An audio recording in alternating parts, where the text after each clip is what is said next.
లేదా ఆ కారులకు సంబంధించి నాకు సంబంధాలున్నా ఎటువంటి చర్య తీసుకోవడానికైనా మీరు వెనకాడాల్సినటువంటి అవసరం లేదు. నేను సిద్ధంగా ఉన్నానని చెప్పి ఈ సందర్భంగా తెలియజేస్తున్నా.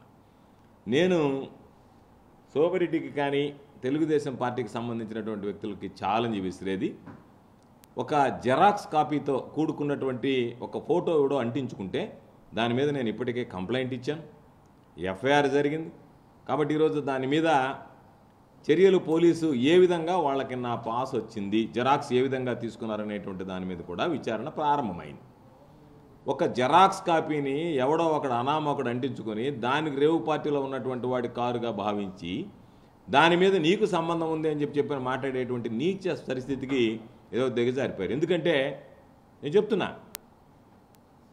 మీరు కేంద్ర ప్రభుత్వంతో విచారణ చేయించాలన్నాడు. ఉండవు బీజేపీతో, మీరే అంటకాగుతున్నారు. బీజేపీతో కేంద్ర ప్రభుత్వంతో ఉండేది మీరే. మీరు కేంద్ర ప్రభుత్వంతో చేసుకుంటారా, రాష్ట్ర ప్రభుత్వంతో చేసుకుంటారా, దేంతో చేసుకోవాలన్నా సరే దానిలో రకరకాలైనటువంటి కథనాలు వస్తున్నాయి. నారా చంద్రబాబు నాయుడు కుటుంబ సభ్యులు పాల్గొన్నారని చెప్పిన కథనాలు వస్తున్నాయి. కొంతమంది రాజకీయ నాయకులు అంటున్నారు, కొంతమంది సినీ ఆర్టిస్టులు అంటున్నారు. వీళ్ళందరూ వీటిలో ఎవరితో కూడా నాకు సంబంధాలు లేనటువంటి వ్యక్తులు, వీళ్ళతో అత్యధిక సన్నిహిత సంబంధాలు కలిగినటువంటి వాడు ఎవడు అంటే సోమిరెడ్డి. రేవు పార్టీలు కానీ రేపు పార్టీలు కానీ సోమిరెడ్డికి అలవాటు. కాబట్టి నువ్వు ఈరోజు మాట్లాడేటువంటిది ఏ విధంగా మాట్లాడుతున్నావు? అసలు నీది నోరేనా? నువ్వు అసలు మనిషి జన్మేనా నీది అనేటువంటి అనుమానం కలుగుతుంది నాకు. మనిషి జన్మెత్తినటువంటి వాడు ఎవడు ఒక ఉచ్చి నీచాలు మరిచి మాట్లాడాడు. ఈరోజు నువ్వు మాట్లాడావు, ఈరోజు నువ్వు పాపం నువ్వు కూర్చొని నువ్వు బాగా అవుతున్నావు. నీ చరిత్ర బహుశా నా దగ్గర ఉంది. జమీన్ రైతు అనేటువంటి పత్రికలో దాదాపుగా 2019లో తమరు మంత్రిగా ఎలగబెడుతున్నారో ఎమ్మెల్యేగా ఎలగబెడుతున్నప్పుడు హెడ్డింగ్తో రాసింది, మన ఎమ్మెల్యేలో ఇంతటి నీచులు ఉన్నారా? సోమిరెడ్డి మీద రాసిన ఆర్టికల్. ఎమ్మెల్యేలలో కామపిశాచి. నీ మీద తమరి మీద రాసిన ఆర్టికల్ 19/1/2001 12వ పేజీలో వచ్చింది. ఇది తమరి బతుకు, తమరి జీవిత చరిత్ర. నువ్వు ఒకళ్ళ గురించి మాట్లాడుతున్నావు. పాపం ఒక లేడీ డాక్టర్ని నువ్వు ఏ విధంగా హింస పెట్టావు, ఏ విధంగా ఇబ్బంది పెట్టావు అని చెప్పి రాసినటువంటి ఆర్టికల్. నీ వల్ల ఎంతమంది ఈరోజు సందర్భం వచ్చింది కాబట్టి నేను ప్రస్తావిస్తున్నా. సోమిరెడ్డి లాంటి నీచుడు వల్ల ఇటువల్ల ఎంతమంది పాపం మహిళలు రోడ్డుకి ఎక్కారు, ఎన్ని కుటుంబాలు ఇబ్బంది పడ్డాయి, ఎంతమంది కుటుంబ సభ్యులు ఆత్మహత్య చేసుకున్నారు నీ వల్ల. ఇది ఒక బ్రతుకుగా నువ్వు ఒక మనిషిగా మాట్లాడుతున్నావు. మాట్లాడేటప్పుడు ఏదైనా ఒక మాట మాట్లాడేటప్పుడు ఒక స్థాయిలో ఉండేటువంటి వాడు ఆ స్థాయికి తగ్గట్టుగా హుందాగా మాట్లాడడం నేర్చుకోవాలి. స్థాయి మరిచి నీకేదో నా మీద 2 సార్లు ఓడిపోయావు, మరలా 3వ సారి కూడా ఓడిపోబోతున్నావు అనేటువంటి అక్కస్తో ఆ ఫ్రస్ట్రేషన్లో ఏదో మాట్లాడాలా, ఇది అవకాశం వచ్చిందన్నట్టుగా మాట్లాడడం కాదు. దీనికి సంబంధించి విచారణ జరిగేటప్పుడు ముందు నా పాత్ర ఉందా, నాకు సంబంధించినటువంటి వాళ్ళ పాత్ర ఉందా, నా బంధువులు ఎవరున్నా ఉన్నారా, నాకు సంబంధించినటువంటి వాళ్ళు ఎవరున్నారా, ఎక్కడైనా ఒక ఆధారం ఉందా? ఏమీ ఆధారం లేకుండానే ఇది గోవర్ధన్ రెడ్డి కనుసన్నలో జరిగిందంటే నీకు బుద్ధి ఉందా? అసలు నువ్వు మనిషి జన్మేనా? మనిషి జన్మెత్తినటువంటి వాడు ఏదో ఒకటి మాట్లాడతాడా? ఒక స్థాయిలో ఉండేటువంటి వ్యక్తి మాట్లాడుతున్నటువంటి వాడు. నీకు స్థాయి లేదని అది వేరే విషయం. ఎందుకంటే నీ స్థాయి ఏంది? మినిస్టర్గా, యూత్ అఫైర్స్ మినిస్టర్గా ఉండి క్రికెట్ కిట్లు అమ్ముకున్నటువంటి వాడు. నువ్వు ప్రభుత్వం ఇచ్చినటువంటి క్రికెట్ కిట్లు ఇంట్లో పెట్టుకుని అమ్ముకున్నటువంటి వాడు. ఈ ఇంటి పక్కన నకిలీ ఎరువులు తయారు చేసినటువంటి వాడివి. రాత్రి మందు కొడితే చంద్రబాబు నాయుడు గురించి, లోకేష్ను గురించి తిట్టేటువంటి వాడు, ఉదయం మందు దిగిన తర్వాత మమ్మల్ని గురించి తిట్టేటువంటి వాడు. నేను ఒకటే ఛాలెంజ్ విసురుతున్నా. రేవు పార్టీల గురించి నువ్వు మాట్లాడుతున్నావు. నువ్వు ఛాలెంజ్ స్వీకరించడానికి సిద్ధంగా ఉంటే ఈరోజే నువ్వేదో పాస్పోర్ట్ గురించి మాట్లాడావు. నీ దగ్గర నా పాస్పోర్ట్ ఎక్కడుందో తీసుకొచ్చి పెట్టు. ఈరోజు నా పాస్పోర్ట్ ఎక్కడుందో అనేటువంటిది లైవ్లో నెల్లూరులో నా ఇంట్లో నా దగ్గర ఉన్నటువంటి పిఏ మీడియాకి చూపించాడు. ఈరోజు ఇదిగో నా పాస్పోర్ట్ ఇక్కడ ఉంది అని. కాబట్టి నా పాస్పోర్ట్ ఉంది అనేటువంటిది మీడియా సాక్ష్యం. లేదు నువ్వు వస్తానన్నా పాస్పోర్ట్ చూపిస్తా, నీ ప్రతినిధిని పంపిస్తానన్నా పాస్పోర్ట్ చూపిస్తా. నా పాస్పోర్ట్ దొరికిందని నువ్వు చెప్పేటువంటి వాడు, ఆ పాస్పోర్ట్ నువ్వు చూపించేటువంటి ధైర్యం ఉందా నీకు అనేటువంటి దానికి సమాధానం చెప్పు, చూపించు. మీడియా ముందు ఇదిగో ఈ విధంగా ఉంది పాస్పోర్ట్, లేదా పోలీసుల చేత స్టేట్మెంట్ ఇప్పించు, పాస్పోర్ట్ ఉంది ఒక స్టేట్మెంట్ ఇప్పించు. ఏమీ లేకుండా గోవర్ధన్ రెడ్డి పాస్పోర్ట్ అక్కడ ఉంది, గోవర్ధన్ రెడ్డికి సంబంధించిన కారు, ఆ కారు నాదా, నాకేమన్నా గతంలో ఆ కారు ఉందా, నేను ఎవరికన్నా అమ్మేనా, నాకేమన్నా ఆ కారుతో ఎప్పుడైనా సంబంధం ఉందా? ఎవడో జెరాక్స్ తీసుకుని జెరాక్స్ షాపులో కలర్ జెరాక్స్ తీసుకుని స్టిక్కర్ అంటించుకున్నటువంటి వాడు కూడా అంటించుకుంటే ఇంతమందిలో లేకుండా నీదే ఎందుకుందంటే నాకు అనుమానం కలుగుతుంది. ఇప్పుడు నువ్వేమన్నా దీంట్లో ఏమన్నా కాన్స్పిరసీ ఏమన్నా ఉందని చెప్పి అందుకనే కర్ణాటక డీజీపీకి పెట్టి నేను విచారించండి అని చెప్పి. కాకపోతే ఒకటే, ఎందుకంటే వాళ్ళు ఏదైనా కర్రా తీసుకుంటే నీకు డైపర్ వేసి విచారించాలా. ఎందుకంటే నీకు 1/4 కేజీ కండ లేనటువంటి వాడు, మనకు గబక్కన ప్యాంట్లు తడిసిపోతాయి. కాబట్టి అది కూడా రాసా, సూచన గమనిక అని చెప్పి మా వాళ్ళకి చెప్పా. మన గబక్క నేను కర్ర చూపిస్తారే వాళ్ళు, వీడి పాపం ఇబ్బంది అయిపోద్దాం అంతా, ఆఫీస్ అంతా గబ్బు పట్టిపోద్ది, కాబట్టి డైపర్ వేసి వీడికి కర్ర చూపించండి అని చెప్పా. కాబట్టి నీ చరిత్ర ఎట్లాంటిది, నువ్వెట్లాంటివి, నీ బ్రతుకు ఎట్లాంటిది. శ్రీనివాస మహల్ దగ్గర ఎంతమంది దాన్ని ఉంటారు. నేను నెల్లూరు రోజులైన లాడ్జిలో నిన్ను పట్టుకుని 4వ టౌన్ పోలీస్ స్టేషన్లో వేస్తే పాపం పెద్ద ఆయన ఏడున్నాడు నల్లపరెడ్డి శ్రీనివాసరెడ్డి గారు, ఆయన పాపం పోలీసుని బతిలాడుకొని నిన్ను వదిలిపెట్టించాడు. ఇటువంటి నీచ చరిత్ర కలిగినటువంటి వాడు నీలాగా అందరు బతుకుతారు అనుకొని, ఒరే నా బ్రతుకే కదా అందరు బతుకుతారు, అందరి మీద కూడా బురదలేస్తానంటే నువ్వు నా మీద సిబిఐకి విచారణ చేయించావు స్వామి. సిబిఐ చేత విచారణ చేయించావు నువ్వు. సిబిఐ చేత విచారణకు నేను సిద్ధపడ్డా. ఏమన్నా నిగ్గు తేల్చగలిగావా? అయిపోయిన తర్వాత ఏంది, నువ్వు ఏదైతే సిబిఐ చేత విచారణ చేస్తే వాస్తవాలు బయటపడతాయన్నావో ఆ సిబిఐ విచారణ చేస్తే ఆ సిబిఐ క్లీన్ చిట్ ఇచ్చింది. నేను అడుగుతున్నా, చంద్రబాబు నాయుడు మీ నాయకుడు ఏదో నేను చాలా క్లీన్, మిస్టర్ క్లీన్ అంటున్నాడు. ధైర్యం ఉంటే ఆయన మీద వచ్చినటువంటి అభియోగాలకి నాలాగా సిబిఐ చేత ఎంక్వైరీ చేయించుకోగలడా? దానికి సమాధానం చెప్పమంటే మీరు నోళ్ళు మూతపడిపోతున్నా వెళ్ళిపోతున్నారు, తోక ముడిచి వెళ్ళిపోతున్నారు నువ్వు చంద్రబాబు ఇద్దరు. కాబట్టి మీకు నీతి మాలినటువంటి రాజకీయాలు చేయడం ఇటు వదిలేయి, అయిపోయింది మీ సంగతి. ఎప్పుడో రాజనాల, నాగభూషణం, మొక్కామల ఉన్నప్పుడు జరిగినటువంటి స్టోరీలు ఇప్పుడు జరగవు. ఈరోజు ఉండేటువంటి పరిస్థితుల్లో నువ్వేదో పాత రాజకీయాల్లో ఏమి మీడియా లేదు, ఏదో ఒకటి మాట్లాడేస్తే అదే రాస్తారని అనుకోబాక నువ్వు. ఈరోజు ఉండేటువంటి పరిస్థితుల్లో, ఈ రోజు ఉన్నటువంటి దాంట్లో నీ దగ్గర ఉన్నటువంటి ఆధారాలు చూపించకుండా బురద జల్లి వెళ్ళిపోతానంటే అది కుదిరేటువంటి పని కాదు, అది జరిగేటువంటి పని కాదు. కాబట్టి నీ బ్రతుకు ఎట్లాంటిదో, నీ జీవితం ఎట్లాంటిదో, నీ జీవిత గత ఎట్లాంటిదో, ప్రత్యేకించి నెల్లూరు జిల్లాలో ఆ సోమిరెడ్డిని కొత్త కాలం కట్ట మీద అడిగితే ముఖాన ఎంతమంది ఉమ్మేశారో, ఎంతమంది చూపులతో చెప్పులతో కొట్టారో, ఎంతమంది ఇంటికి దొరుకున్నారో, నీది ఒక బ్రతుకు. నువ్వు బ్రతుకుతున్నావు అయితే, మిగతావాడు ఎవడన్నా కానీ బ్రతుకుండేవాడు కాదు. నిన్ను ఎవడన్నా ఇంట్లోకి రానిస్తాడు చెప్పు? సంసారాలు ఎవడన్నా నిన్ను ఇంట్లోకి రానిస్తాడా? కాబట్టి నేను మరలా చెప్తున్నా, ఈరోజు నేను సిద్ధంగా ఉన్నా, మీడియా సాక్షిగా ఒక 24 గంటల టైం ఇస్తున్నా. మన ఇద్దరం కలిసి మన ఇద్దరు బ్లడ్ శాంపిల్స్ ఇద్దాం. ఆల్కహాల్ నా దగ్గర ఉన్నా కూడా నువ్వు మందు కొట్టేటువంటి వాడువా, నాకు మందు కొట్టేటువంటి అలవాటు ఉందా? ఎందుకంటే రేవు పార్టీలకు పోయేటువంటి వాడు మందు కొట్టాలా, డ్రగ్స్కి అలవాటు పడాలా? కాబట్టి నువ్వు రా, అయ్యా నేను మందు కొట్టను, డ్రగ్స్ ఇవ్వనని చెప్పాను. నేను అలవాటు పడను, లేదు నాకు అలవాటు లేదు, నువ్వు నీ శాంపిల్ నా శాంపిల్ ఇస్తా. 24 గంటలు నువ్వు నెల్లూరు వస్తా, నేను 24 గంటల్లో నువ్వు ఎక్కడ సిద్ధంగా ఉన్నా సరే మన ఇద్దరం శాంపిల్స్ ఇద్దాం. శాంపిల్స్ ఇస్తే ఎవరి రేవు పార్టీలో అలవాటు ఉందనేటువంటి దాని మీద ప్రజలకు స్పష్టత వస్తుంది. కాబట్టి నేను సిద్ధంగా ఉన్నా, నువ్వు సిద్ధంగా ఉంటే రేపు ఎక్కడైనా సరే మీడియా సమక్షంలోనే నెల్లూరులోనే నువ్వు ఎక్కడ చెప్తే అక్కడికి నేను వస్తా. నువ్వు అక్కడికి వస్తే మన శాంపిల్స్ ఇస్తే మన ఇద్దరిలో ఎవరు నీతిమంతుడు, ఎవరు నిజాయమంతుడు, ఎవడు తాగుబోతుడు అనేటువంటిది అర్థమైపోతుంది. కాబట్టి నిద్ర లేస్తే సప్త వ్యసనాలు ఉన్నటువంటి వాడు నువ్వు నా గురించి మాట్లాడేటువంటి హక్కు ఎక్కడుంది నీకు? నా దురదృష్టం, దౌర్భాగ్యం నీలాంటి వెధవా పనికిమాలినోడితో పోటీ చేయడం. నీలాంటి పనికిమాలినోడితో పోటీ చేస్తున్నాను కాబట్టి నేను అనేక సందర్భాలు చెప్పా, నియోజకవర్గం మంచిది, అందరూ మంచివాళ్ళు, కానీ నీలాంటి పనికిమాలినటువంటి ప్రత్యర్థితో పోటీ చేయడమో నా జరిగినటువంటి దౌర్భాగ్యం అని చెప్పడం జరిగింది. కాబట్టి వీటి మీద పూర్తిగా విచారణ జరపన్నా, అదేవిధంగా నిన్ను కూడా విచారించాల్సినటువంటి అవసరం ఉంది. ఎందుకంటే నువ్వు నాకు తెలుసు దీని గురించి అంటున్నావు, కాబట్టి నువ్వు సహకరించి పోలీసులకి ఇదిగోయా నా దగ్గర సమాచారం ఉందని చెప్పి దానికి సంబంధించినటువంటిది అంతా ఈ విధంగా జరిగిందనేటువంటిది ఏమీ లేకుండా నెల్లూరులో ఒక ప్రెస్ మీట్ పెట్టి ఓ పనికిమాలినోడులాగా వెధవా నువ్వు చిల్లర ఇవ్వడం అని చెప్పి తెలుసు, చిల్లర ఎదవని తెలుసు. చిల్లర చేష్టలు చేసేది దానికి నీ దగ్గర ఆధారాలు ఉన్నాయి, తీసుకొచ్చి కర్ణాటక పోలీసు ముందు పెట్టు, లేదా ఆంధ్ర పోలీసు ముందు పెట్టు. ఏదో మళ్ళీ చెప్పాడు రేపు రాబోయేటువంటి ప్రభుత్వం ఏంది, నీ రాబోయే ప్రభుత్వం నువ్వు వస్తున్నావా, నీ ప్రభుత్వం వస్తుందా? ఏ ప్రభుత్వం ఉంది? కేంద్ర ప్రభుత్వం. సిబిఐ చేత విచారణ చేయించుకున్నటువంటి వాడిని మరోసారి సిబిఐ విచారణకు నేను సిద్ధంగా ఉన్నా. నా పాత్ర ఏమాత్రం ఉందన్నా నువ్వు సిబిఐకి కోర్టుకు పోదాం, రేపై కోర్టు ద్వారా అయ్యా నేను రెడీగా ఉన్నానని చెప్తా, విచారణ చేయిద్దాం హైకోర్టు ద్వారా. ఎందుకంటే సిబిఐకి ఇవ్వాలంటే ఇప్పుడు ఎలక్షన్ కమిషన్ ఉంది, హైకోర్టు ద్వారా ఇవ్వాలా. ఈ కేసులో కూడా నీకు సిగ్గు శరము ఉంటే, నీకు నీతి జాతి ఉంటే నువ్వు రేపు రా, సిబిఐ విచారణ నేను సిద్ధంగా ఉన్నా. హైకోర్టులో నేను చెప్తావు జయ నేను సిద్ధంగా ఉన్నాను, మీరు సిబిఐకి కేసుని విచారించండి, నా పాత్ర ఏందో రుజువు చేయండి అంటే మరొకసారి నాకు క్లీన్ చిట్ వస్తే అంతకన్నా సంతోషించేదే ఉంది. కాబట్టి నీ నోటి కంపు 100 కిలోమీటర్లు కొడుతుంది, అది దాన్ని భరించలేక సస్తా ఉండరు జనాలు. ఆ కంపులో భాగంగా మళ్ళీ ఈరోజు నేను నోరిప్పావు. కాబట్టి నీ బ్రతుకంతా, నీ జీవితం అంతా ఏదో ఒక విధంగా ఈ విధంగా అధాపాతాళానికి వెళ్ళడమే తప్ప ఎక్కడా కూడా నువ్వు ఆలోచించేటువంటి పరిస్థితి లేదు. నీ అక్కసంతా 3వసారి ఓడిపోతున్నాం కదా, ఏదో ఒక విధంగా అక్కస వెళ్ళగక్కాలన్నట్టుంది తప్ప నీ దగ్గర ఇతిమితమైనటువంటి ఆధారాలు, సాక్ష్యాలు ఉంటే తీసుకురా, చూపించేదిగో నా దగ్గర ఆధారాలు. నువ్వు చెప్పావు పాస్పోర్ట్ ఉందని, నీకు దమ్ము ఉంటే, నీకు నీతి లేదు, నిజాయితీ లేదు, నువ్వు నిజాయితీ నీతి లేదు బతుకునేది నాకు తెలుసు. నువ్వు కనీసం మాట మీద నిలబడి ఆ విలువ ఉంటే, నీ మాటకి నువ్వు మాట్లాడేటువంటి విలువ ఉండాలంటే నువ్వు తీసుకొచ్చి ఆ పాస్పోర్ట్, వాళ్ళ దగ్గర ఉన్నటువంటి పాస్పోర్ట్ ఎక్కడుందో చూపించు.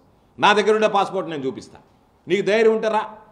బ్లడ్ శాంపుల్కి వస్తావా, పాస్పోర్ట్ చూపించడానికి వస్తావా, దేనికి వస్తావో చెప్పు, నేను వచ్చి చూపిస్తాను నీ దగ్గర. ఊరికే నోరు ఒకటి ఉంది కదా అని చెప్పి ఆ నోరుకి డ్రైనేజ్ కాలువకి తేడా లేకుండా మాట్లాడిపోవడం కాదు, సెప్టిక్ ట్యాంక్కి నీ నోటికి తేడా లేకుండా మాట్లాడడం కాదు. నీకు నీతి నిజాయితీ ఉంటే నీ దగ్గర ఉన్నటువంటి ఆధారాలతో చూపించు, మాట్లాడు తప్ప ఊరికే నాకు నోరు ఉంది డ్రైనేజ్ కాలువలాగా అని చెప్పి ఆ నోరు తెరిచి కంపు కొట్టడం కాదు. కాబట్టి నేను మరలా చెప్తున్నా, దీనితో ఎటువంటి సంబంధం లేదు, దీని గురించి నేను మాట్లాడదలుచుకోలేదు. కారణం ఏంటంటే మనకు సంబంధం లేనటువంటి విషయంలో మనం ఎందుకు మాట్లాడాలని చెప్పి మాట్లాడదలుచుకోలేదు. కాకపోతే ఈరోజు నా గురించి ప్రెస్ మీట్ పెట్టి మాట్లాడాడు కాబట్టి వివరణ ఇవ్వాలనేటువంటి ఆలోచనతో పిలిచా. ఈ దౌర్భాగ్యం ఇటువంటి విధవ నాకు ప్రత్యర్థిగా ఉండడం వల్ల దాని గురించి మాట్లాడాల్సినటువంటి అవసరం ఏర్పడింది కాబట్టి మాట్లాడుతున్నా. మరలా కూడా నేను మాట్లాడినటువంటి ప్రతి మాటకి కట్టుబడి ఉన్నా. నాకు ఏమాత్రం సంబంధం ఉందని చెప్పి నువ్వు రుజువు చేసినా నేను దేనికైనా సిద్ధం, ఎటువంటి శిక్షకైనా సిద్ధం.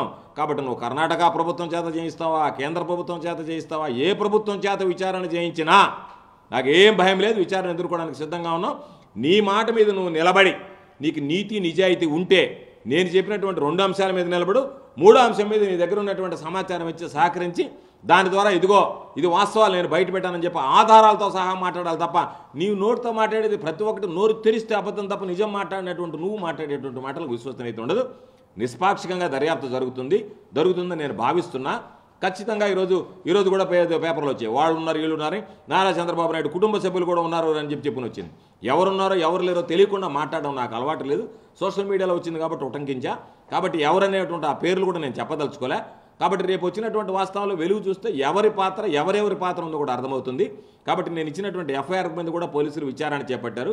ఆ పాస్ ఏ విధంగా చేరింది, ఎందుకంటే నా అతనితో వ్యక్తిగతంగా కానీ లేదా ముఖపరిచయం కానీ ఏమీ లేనటువంటి వ్యక్తి. కాబట్టి అతనికి నా పాస్ కారు పాస్కు సంబంధించినటువంటి జెరాక్స్ ఏ విధంగా సేకరించాడు అనేటువంటి దాని మీద విచారణ చేయమన్నా ఎఫ్ఐఆర్ కూడా కట్టాం. మా పిఏ కంప్లైంట్ ఇచ్చాడు, దాని మీద ఎఫ్ఐఆర్ కూడా కట్టి విచారణ ప్రారంభించారు. నీకేదన్నా అవకాశం ఉంటే ఎఫ్ఐఆర్ కట్టుంది, నువ్వు వెళ్ళి చెప్పయ్యా ఇదిగో వీళ్ళ సంబంధాలు ఉన్నాయని చెప్పి రుజువు చేయి. అంతే తప్ప నాకు అనుసంధానంలో రేవు పార్టీ జరిగింది, రేవు పార్టీలు వెధవా, నీకు అలవాటు కానీ నాకు అటువంటి అలవాటు లేదు. అటువంటి అలవాటు లేనేటువంటి వాడిని నేను. కాబట్టి లేని అలవాటు, నీకున్నటువంటి అలవాట్లు ఇతరులకి నువ్వు ఆపాదించడానికి ప్రయత్నం చేయడం సరైనటువంటి పద్ధతి కాదు. నీకు నీతి లేదు, నిజాయితీ లేదు, నీ బ్రతికే అట్లాంటిది. నీ మాటకు విలువ ఉండాలనుకుంటే నువ్వు చెప్పినటువంటి దానికి కట్టుబడి ఆధారాలతో రుజువు చేయడానికి సిద్ధమైతే మాట్లాడు. లేదు నా నోరు ఇంతే, నా నోరు ఈ విధంగా మాట్లాడుతూ ఉండాల్సిందే అనుకుంటే నువ్వు మాట్లాడుకుంటే చేయగలిగేది ఏమి ఉంటుంది. అంటే మామూలుగా జెరాక్స్ తీసుకోవడానికి యాక్సెప్టెన్స్ కూడా ఏం లేదు ఈరోజు. ఇప్పుడు ఏం చేస్తున్నారంటే ఎక్కడన్నా ఎమ్మెల్యే కారు పార్క్ అయింది, వాడు ఫోటో తీసుకొని జెరాక్స్ తీసుకుంటున్నాడు, పోయి కలర్ పెట్టి తీసుకుంటున్నాడు.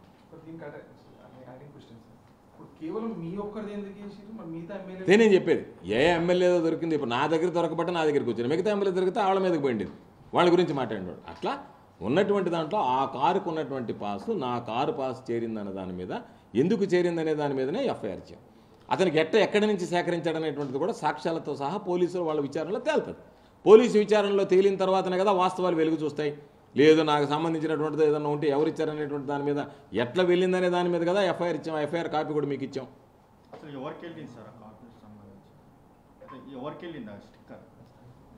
అదే తెలియాలి కదా, పోలీసు విచారణలోనే కదా తెలియాలా. అవును, అసలు తెలియదు ఆ కారు. అందుకే కదా ఆ కారు వ్యక్తితో కానీ, ఆ కారు ఓనర్తో కానీ, ఆ కారుతో కానీ, లేదా ఆ కారుకు సంబంధించినటువంటి వ్యక్తులతో కానీ ఏమి సంబంధాలు లేవు. ఆ కారు పాస్ అతనికి ఎట్ట వెళ్ళింది, ఏ విధంగా వెళ్ళింది అనేటువంటిది పోలీసు విచారణలో తేరాలి కాబట్టి పోలీస్ కంప్లైంట్ లాడ్జ్ చేసాం, ఎఫ్ఐఆర్ కట్టాం అని చెప్పారు. ఇన్ఫర్మేషన్ మామూలుగా కంపల్సరీగా అది చూసినటువంటి వాళ్ళు లేదు, మామూలుగా చూసినటువంటి వాళ్ళు స్టిక్కరు ఇది మామూలుగా వాళ్ళు ఇంకా ఏమి అనౌన్స్ ఏం చేయలేదు. చూసినటువంటి వాళ్ళు ఇది స్టిక్కర్ జెరాక్స్ అని చెప్పారు. ఎందుకంటే దాని మీద లోగో ఉండేది. వాళ్ళు చెప్పినటువంటి మాట నేను చెప్పాను నీకు. అందుకని దానికి సంబంధించిన దాంట్లో పూర్తిగా వస్తే అసలు ఒకవేళ స్టిక్కరే దొంగతనం జరిగిందా, పోలీస్ కంప్లైంట్ కూడా అదే ఇచ్చాం. స్టిక్కరే దొంగతనం చేశారా, లేదనుకుంటే ఆ స్టిక్కర్కి సంబంధించినటువంటి ఫోటో జెరాక్స్ తీసి పెట్టారా, దాని మీద కూడా విచారణ చేయమన్నాం. ఎందుకంటే ఆ ముద్దాయి దొరికితే కదా విచారణ జరుగుతుంది, విచారణ జరిగితే కదా వాస్తవాలు వెలుగు చూస్తాయి. అందుకని చెప్పి మన మీద కంప్లైంట్ లాడ్జ్ చేస్తారు. నా దగ్గర ఉన్నాయి, ఎమ్మెల్యేకి 3 స్టిక్కర్లు ఇస్తారు, 3 స్టిక్కర్లు ఉన్నాయి. ఇప్పుడు మామూలుగా ఆ స్టిక్కర్ ఏమన్నా మ్యానుఫ్యాక్చర్ చేసాడా, ఏం జరిగిందనేటువంటి వాస్తవాలు ఎవరు తెలుస్తాయి, మన డిస్కషన్లో కాదు కదా, మనకు మామూలుగా విచారణలో తెలుస్తుంది. మామూలుగా అతను తీసుకొచ్చి విచారిస్తే స్టిక్కర్ ఎక్కడి నుంచి వచ్చింది, ఏ విధంగా వచ్చిందనే తెలుస్తుంది. సార్ ఇప్పుడు మీరు ఆధారాలు ఉంటాయంటారు, ఆయన దగ్గర ఆధారాలు ఉంటే సమర్పించమని మీరు అంటున్నారు. ఆయన దగ్గర ఆధారాలు ఉన్నాయి, జూన్ 4 తర్వాత నేను ఒరే ఈ రోజే కేంద్ర ప్రభుత్వం ఉంది, అందుకని నువ్వు యాక్చువల్గా ఏం పడలే. నేను అదే చెప్పా, కేంద్ర ప్రభుత్వం సిబిఐ విచారణ, నువ్వు రేపు కోర్టులో వేయి పబ్లిక్ ఇంట్రెస్ట్ లిటిగేషన్ ఈ విధంగా ఉంది, నా మీద అనుమానంగా ఉందంటే నేను ఓకే అని చెప్తాను. పోయినసారి కూడా సిబిఐ విచారణ అంతే కదా, నెల్లూరులో కోర్టు ఫైల్ మైలైనప్పుడు విచారణ ఉందనుకుంటే నేను వెళ్ళి కోర్టులో సరేనని చెప్పిన తర్వాత సిబిఐ విచారణ జరిగింది.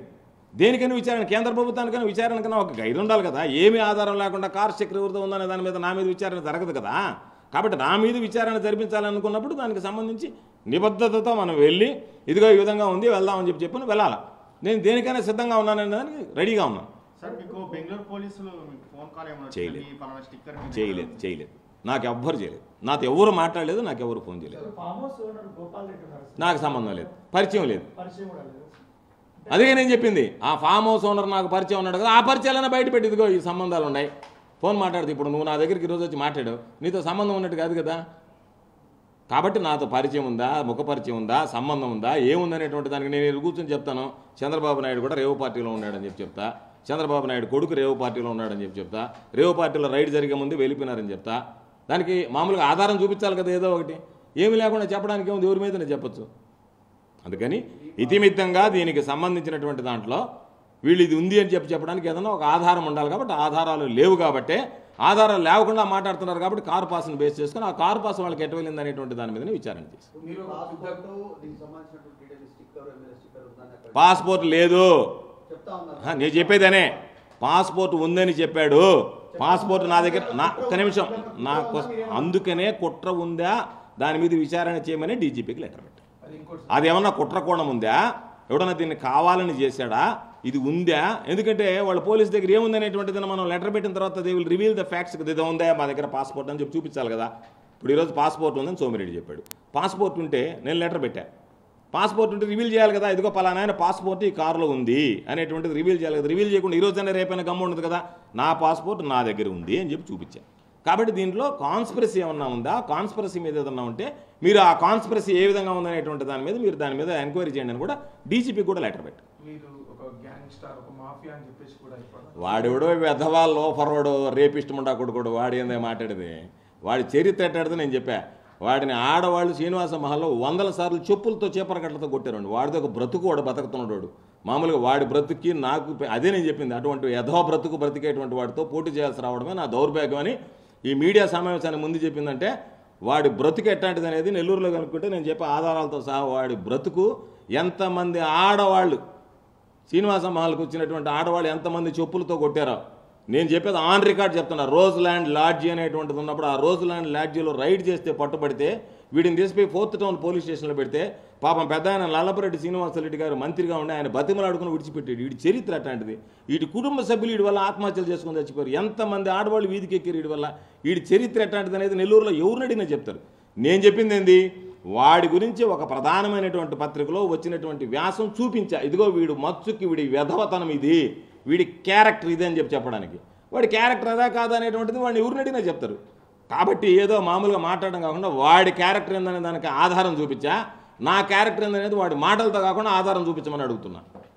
ఇప్పుడు తెలుగు రాష్ట్రాలకు సంబంధించిన వాళ్ళు అక్కడ వెళ్ళి పార్టీకి వెళ్ళారు. ఇక్కడ 175 మంది ఎమ్మెల్యేలు ఉన్నారు. నేను నీకు చెప్పేది ఇప్పుడు ఏ స్టిక్కర్ అదే ఏ ఎమ్మెల్యేదో ఒకరిది ఎవరిదో ఒకరిది వాడారనుకో, ఆ ఎమ్మెల్యే మీదనే కదా ఇవన్నీ వస్తాయి. చెప్పేది అదే, అది విచారణలో తేలాలి కదా. అందుకని ఇప్పుడు 175 మందిలో ఒక స్టిక్కర్ వేస్తుంది. చాలా మంది స్టిక్కర్లు వేసుకొని ఉండొచ్చు. నేను చెప్పేది వాడేమన్నా దొంగతనంగా చేసేయడం స్టిక్కర్ నాకు తెలియదు, దొంగతనంగా తయారు చేయించుకున్నాడో నాకు తెలియదు. నేను చెప్పే పాయింట్ ఏంటంటే చంద్రమోహన్ రెడ్డి అడిగింది నువ్వు చెప్తున్నావు. చంద్రమోహన్ రెడ్డి ఏం చెప్పాడు, ఎంతమంది ఉండగా ఇది ఎందుకు దొరికింది. చాలామంది స్టిక్కర్లు అంటించుకొని ఉండొచ్చు, కానీ అందరు రేవు పార్టీలకు పోయి ఉంటారు. రేవు పార్టీలకు పోయినప్పుడు అందరు రేవు పార్టీలో రైడ్ చేసి దొరుకుండకపోయి ఉండొచ్చు. ఈ రేవు పార్టీలో ఇది దొరికింది కాబట్టి నా పేరు, నా స్టిక్కర్ వచ్చిందనేది వచ్చింది.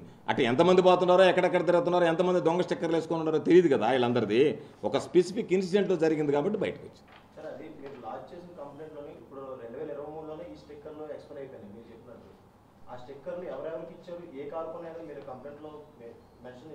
ఇలా మా కారుల వరకు మాకు స్టిక్కర్లు సరిపోయినాయని చెప్పి ఇచ్చాం. అది కూడా ఇచ్చాం. మేము వెరిఫై చేసుకున్నాం. కారు వెరిఫై చేసాం. తుమ్మల వెంకటేశ్వర్లు అనే అతను కదా, అతని మీద మామూలుగా పోలీస్ ఇన్వెస్టిగేషన్ స్టార్ట్ చేసింది. వాళ్ళ ఆర్సీ బుక్ తెచ్చింది, వాళ్ళతో మాట్లాడినారు. వాళ్ళ అల్లుడు సంబంధించినటువంటి దాంట్లో వాళ్ళు ఆ అల్లుడు తీసుకెళ్ళాడు కారు అని చెప్పాడు. అతని దగ్గర వివరాలన్నీ, అందుకనే అన్ని వివరాలు ఎప్పుడు తెలియాలా? పోలీసు విచారణలో తెలుస్తాయి. ఒక్కొక్కటి తప్పించుకునే మాటలు కూడా మాట్లాడొచ్చుగా. పోలీసు విచారణలో నిర్దిష్టంగా ఏ విధంగా వచ్చిందంటే తేలాలి. కాబట్టి పోలీసు కంప్లైంట్ ఇచ్చాం, పోలీసు ఎఫ్ఐఆర్ కట్టింది, ఎఫ్ఐఆర్ కాపీ ఇచ్చేసి ఎఫ్ఐఆర్ కూడా కట్టింది పోలీసు. ఆ పోలీసు ఎఫ్ఐఆర్లో వాస్తవాలు ఏందనేది పోలీసు బయటకు తీయాలి.